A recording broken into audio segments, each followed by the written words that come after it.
What's up, guys? This is PB Geki, and I'm going to go through some mental game tricks, tips, insight to how I think about Street Fighter, fighting games in general, and I hope this will help somebody out there, and plus this helps me already just by talking about it so I can get it down on a recording.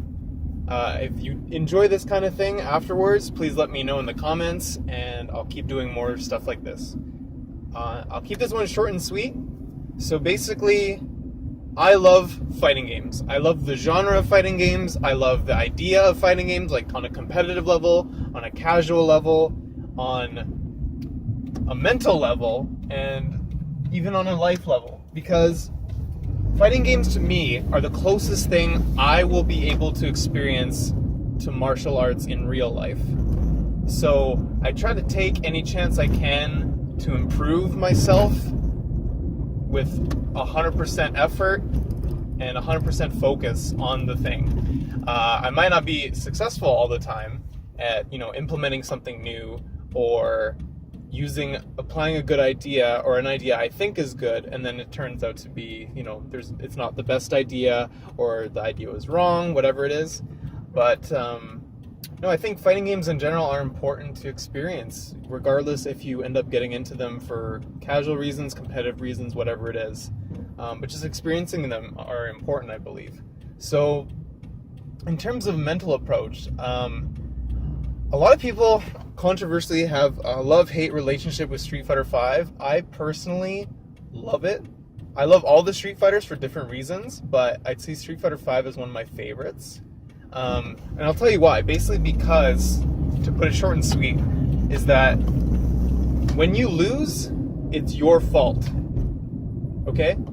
I know that's hard to hear because you think that, fighting games today are terrible, everything's a 50-50, I have to guess, offense is crazy, I have no defensive options, blah, blah, blah.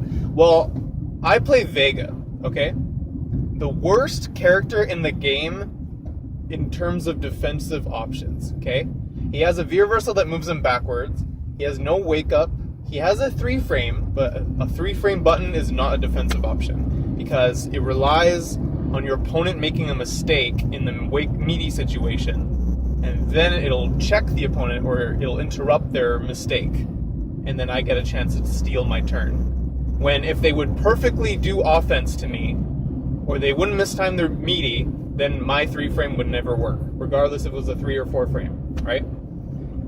Anyway, so basically it's your fault when you lose in this game, and it's also your fault if you win, okay? And I enjoy Street Fighter V so much because it's so committal, and it's really a mental game versus any other Street Fighter that I've played, and I really enjoy that, and it's really forced me to become better as a player, and in turn, I can use the lessons I've learned in this game to improve my own life as well. Now, basically how I think you can do that is by starting with your losses and how you feel after you lose a match. So this will be the one tip I'll give you guys today. So when you lose, I want you guys to, after you lose, if you feel salty, angry, flustered by what just happened, maybe you lost to Abigail cornering you and making you guess left, right, or Mika with the steel chair mix-ups, or even Cammy just throwing you 17 times and you just died because you thought eventually she would stop, okay? I think the biggest thing to do when you're first starting to control your salt, anger, whatever it may be, is just to put your anger or that feeling you have of salt into perspective, okay? And put it outside the game as well. So basically what I mean by that is that if you look at the things you get mad at in a general day-to-day basis, right? You play video games because you enjoy them, because you're having fun, right? It's a form of entertainment, a form of relaxation, or an opportunity for learning, or to test your brain, to challenge yourself, whatever that may be. But if you look at the grand scheme of things to really get mad about in life when they happen to you, like let's say, you were assaulted, right? Something serious like that. That's something to be, mad about or, affected by emotionally, right? Or let's say, a deal that you were going to get at work falls flat and you don't get the promotion, right? That's something to be frustrated about, sure. But in a game, when you lose a match, especially online,